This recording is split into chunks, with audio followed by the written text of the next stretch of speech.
Hello students, आज का हमारा टॉपिक है sexual reproduction in plants. Okay, how sexual reproduction takes place in the plant. As we have studied earlier that plants have two parts, vegetative part and the reproductive part. Okay, so vegetative part we have already seen that root, shoot and leaves. Okay, ये सब चीज़ें vegetative part में आती हैं और flower is the reproductive part of the plant. तो हमें यहाँ पर सारी चीज़ें जो रिलेटेड है फ्लावर से वो पढ़नी है, बिकॉज फ्लावर रिप्रोडक्टिव पार्ट है प्लांट का. Right. Morphology of the flower you have already studied in the previous classes, but still for the revise see the structure, morphological structure of the flower. So we are knowing that this is the stalk, this is the thalamus. Thalamus से लगे हुए होते हैं यहाँ पर calyx. Then this is the corolla part, ये वाला part petals जिसको भी बोलते हैं, और बीचों बीच यहाँ पर होगा this is the gynoecium. This is gynoecium part and here we can find out the androecium, one unit stamen. Right. So this is the general structure, morphological structure of the flower. This is known as the thalamus. Thalamus आप लोगों को भी draw करते जाना है और diagrams को draw करने की प्रैक्टिस करनी है साथ साथ. This is the calyx, also known as the sepals. Right. This part, colored part, is the corolla part, also known as the petals. This is androecium. Androecium is the male reproductive part of a plant. One unit known as stamen. अगर आपको stamen के नाम से आता है तभी आपको androecium बनाना है, क्योंकि collectively हम उसको androecium बोलते हैं, और one unit is known as the stamen. एक single stamen होगा. Okay, then this is the gynoecium. This part is the gynoecium part. Gynoecium part मतलब female reproductive part of a flower, और इसके एक यूनिट को बोलेंगे पिस्टिल. अगर pistil करके कुछ पूछा जाता है एग्जाम में तभी आपने गाइनोशियम के बारे में लिखना है. ओके, सो ये कंप्लीट फ्लावर है. This is a complete flower made up of all the 4 roles.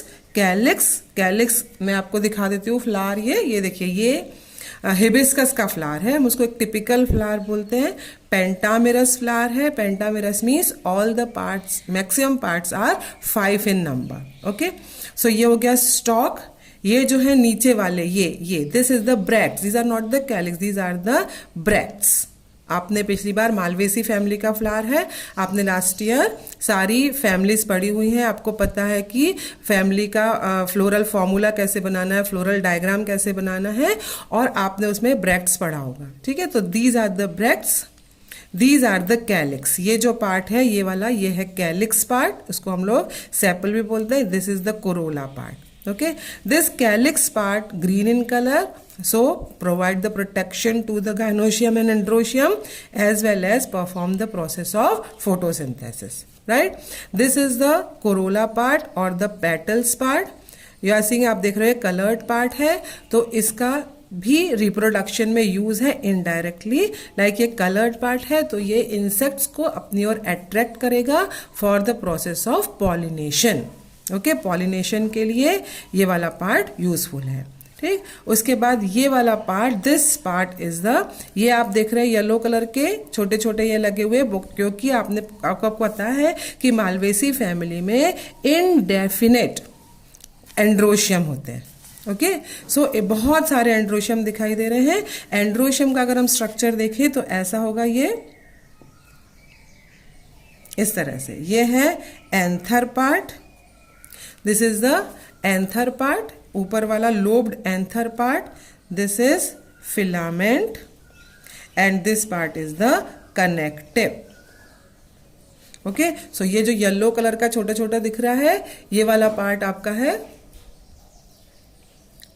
ये वाला पार्ट एंथर, जो कि फर्टाइल पार्ट है। फर्टाइल पार्ट है मतलब इसके अंदर पोलन ग्रेन्स बनते हैं। This is the fertile part of the androecium. This is filament, ये पतला वाला बिल्कुल है, ये फिलामेंट है, और फिलामेंट और एंथर को जोड़ने वाला है कनेक्टिव। ओके, तो ये है androecium. This is the androecium part. Okay, उसके बाद दिस इज द गाइनोशियम। अंदर वाला जो पार्ट होगा वो है गाइनोशियम। इसको हम धीरे से ऐसे करके और इसे हम ऐसे डाइसेक्ट करेंगे तो हमें पता पड़ेगा, अंदर हमें इसके ओवरी दिखाई देगी।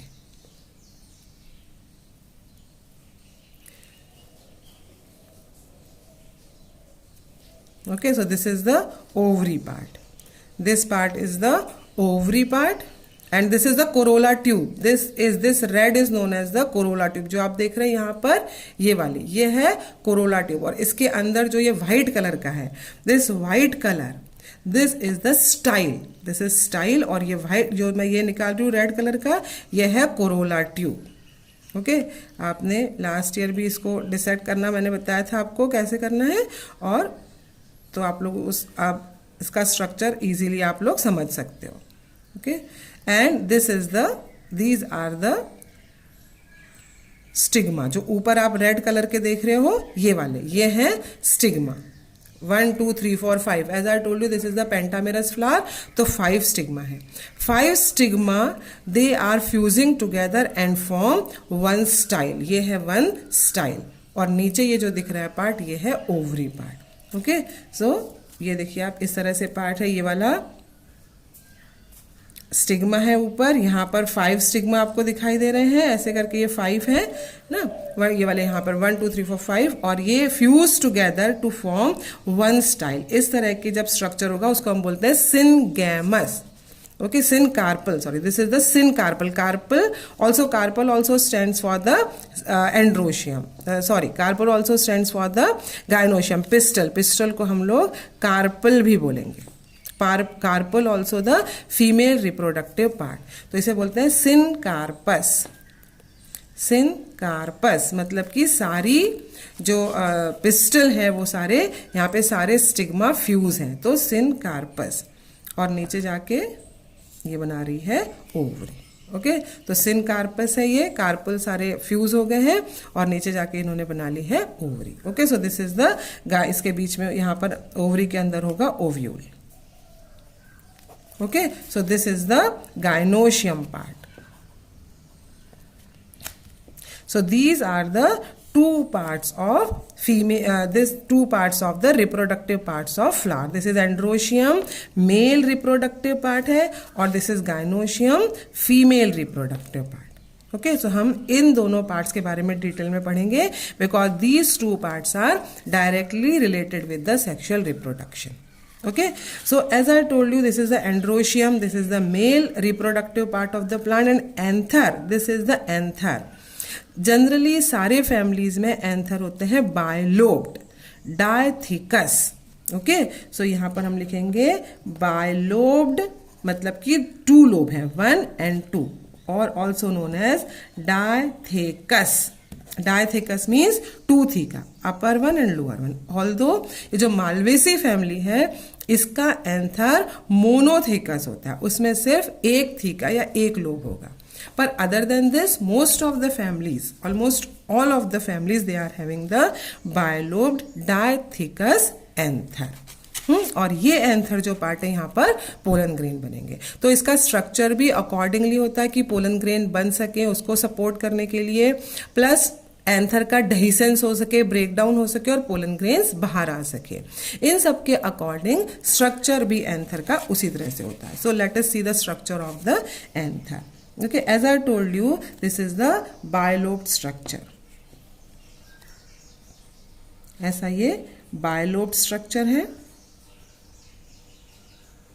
ये वाला एक ऊपर वाला लोब, एक नीचे वाला lobe. Okay, each lobe has two microsporangia. Pollen grains also known as microspore. You have to just note it down that pollen grains also known as microspores. ठीक है, तो यहाँ पर सिंस बनते हैं तो उनको बोलते हैं माइक्रोस्पोरेंजिया और pollen chamber. Okay, so each theca, each lobe has 2 microsporangia. Sporangium singular, sporangia plural. Okay, तो टोटल कितने हो गए? 4. So we call it the tetrasporangiate. Tetrasporangiate अगर टर्म आती है इसका मतलब क्या होता है? The anther has 4 pollen chamber और 4 microsporangia for the development of the pollen grain. Right, अब इसका स्ट्रक्चर आप लोग देखिए. सबसे ऊपर वाली layer, the outer most layer is made up of very thin layer cells and we call it the epidermal layer. This is the epidermis. ऐसी तरह आप लोग बिल्कुल पतली पतली से बनाएंगे. This is the epidermal layer. यहाँ हम लोग जगह छोड़ दे रहे हैं पोलन चैम्बर बनाने के लिए. ओके, उसके नीचे वाली जो लेयर होगी that is the endothecium layer. ये आप थोड़ी थोड़ी ऐसी इलोंगेटेड सेल्स बनाओगे जो मैं ऑरेंज कलर से बना रही हूं. सो this is the endothecium layer. This layer has thickening.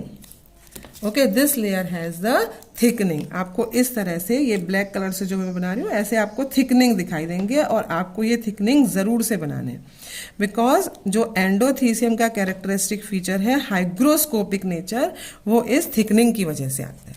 ठीक है, तो ये और thickening you have to remember that you have to draw the thickening from inner layer to outside towards the epidermis. ऐसे ही बनानी, because this is only the way that this endothecium becomes hygroscopic. okay, उसके बाद की layer होती है middle layer. फिर ये simple 2 to 3 layers thick middle layer और मिडिल लेयर के नीचे अगेन मल्टी न्यूक्लिएटेड टेपेटम. आप ऐसे देखोगे these are also the elongated cells. These are the tapetum cell. These are the tapetum cell. They are multinucleated tapetum, right? और इसके अंदर जो है वो हमें स्पोरोजिनस टिश्यू मिलेगा. स्पोरोजिनस टिश्यू मीन्स ऐसी cells which can undergo the meiotic division for the formation of gamete. Remember, during only gamete formation meiosis takes place and only gametes are haploid cells. Okay, so let us label this diagram. This one is the epidermis. This is the epidermis. Okay, second orange color, this layer is the endothecium layer. Endothecium layer means this is the hygroscopic. Hygroscopic means what? That this layer absorbs water, swells and helpful for the dehiscence of the anther. पानी को absorb करके ये ऐसे swell हो जाती है, फूल जाती है और ये एंथर को तोड़ने के लिए यहाँ से, this is the stomium part of the anther.